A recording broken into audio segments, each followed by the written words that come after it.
Where does the name vector come from? Why do we use the letters I, J, and K?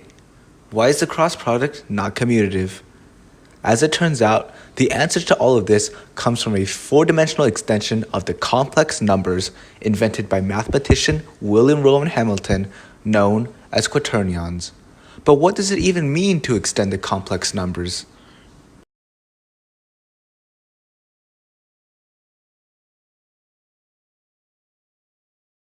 To understand what it means to extend the complex numbers, we must first take a look at the complex numbers themselves.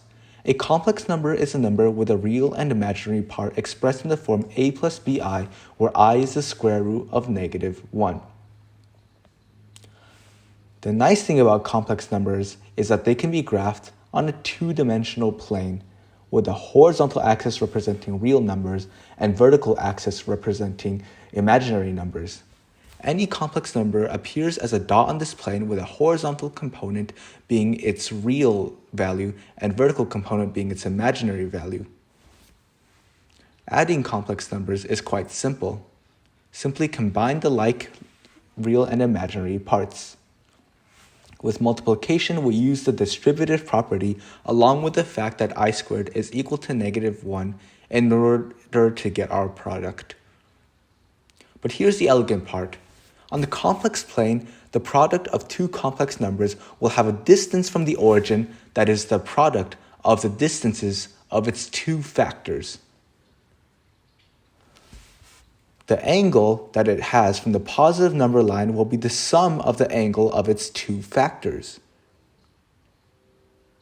The reason this is true is because any complex number can be expressed as a function of its length and the cosine and sine of its angle. When we do algebra with two of such expressions, we get that the lengths multiply, and we also see that there exists the angle sum identities for cosine and sine, which we can then rewrite as the angle sum. The fact that angles add during complex multiplication is extremely useful for calculating rotation. To find out where any coordinate lands after a rotation by some angle, simply convert it into a complex number and multiply it by the complex number on the unit circle at that angle. However, there is just one small drawback. We live in the 3D world. Is there a way to extend the complex numbers into 3 dimensions in such a way that still allows us to describe rotation? Let's create a 3-dimensional number system. Our number system will have one real and two imaginary parts, I and j, to represent the 3 dimensions. Hamilton called these triples. Adding triples is quite simple. Combine the real, I, and j terms. But multiplication of triples is where our problems begin. Expanding out via the distributive property, we see that the last 3 terms are especially problematic because they violate the concept known as closure. A set is closed under an operation if performing that operation on members of the set always produces a member of that set. For example, the complex numbers are closed under multiplication because multiplying 2 complex numbers always produces another complex number. It solves the problem of closure by defining I squared to be -1, hence allowing the product to be written as a plus bi. Similarly, for our product triple to be another triple, we must define ij, ji, and j squared in terms of a real number, I or j. But doing so is not so easy. If we let ij to be equal to I, then we force j to be equal to 1. If we let ij to be equal to j, then we force I to be equal to 1. And if we let ij to be equal to 1, then we force j to be 1 over I, or -I. None of these configurations work because when we can express one of our 3D variables in terms of another, then our 3D number system collapses into a 2D number system that can no longer describe 3 dimensions. In addition to closure, we also hope that our number system satisfies other useful properties such as associativity, the existence of an identity element, a number that leaves another number unchanged when multiplying by, we usually know it as 1. The existence of the inverse, which is a number that gives the identity when multiplying by it, commutativity, distributivity, and integral domain, a fancy way of saying that two non-zero numbers cannot multiply together to become zero.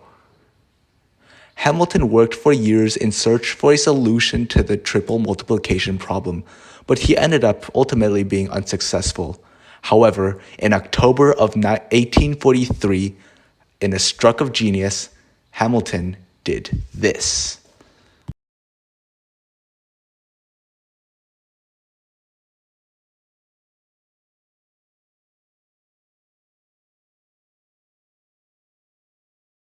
Quaternions are a four-dimensional system of numbers consisting of one real and three imaginary parts, I, j, and k.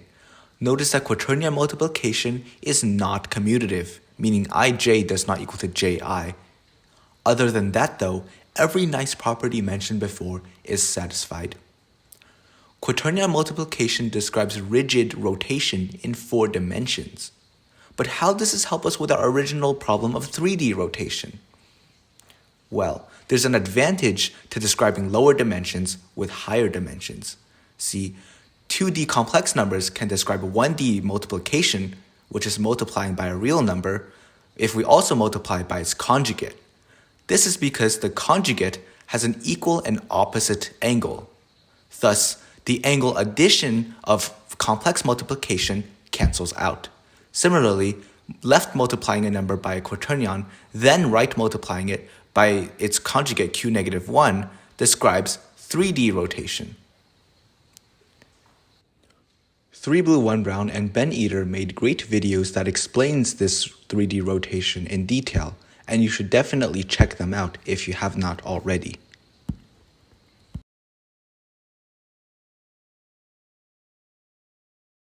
Let's compare quaternion multiplication to the cross product.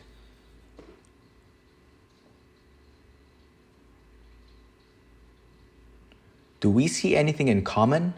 It appears that both quaternion multiplication and the cross product follow the right-hand rule. What is the connection between vectors and quaternions? Well, when William Rowan Hamilton was first formalizing quaternions, he used 2 words previously unknown to math, scalar and vector. He called the real part of the quaternion a scalar and the imaginary part a vector. Yep, that's exactly why we use ijk in our vector notation. A pure quaternion is a quaternion with a scalar part of 0. Now, let's see what happens when we multiply 2 pure quaternions together. Expanding it out, we see that the scalar part is the negative dot product and the vector part is the cross product. If we express our quaternions as 0 plus some vector, then we can write it as the negative dot product plus the cross product. In fact, this is exactly how the dot and cross products were originally defined.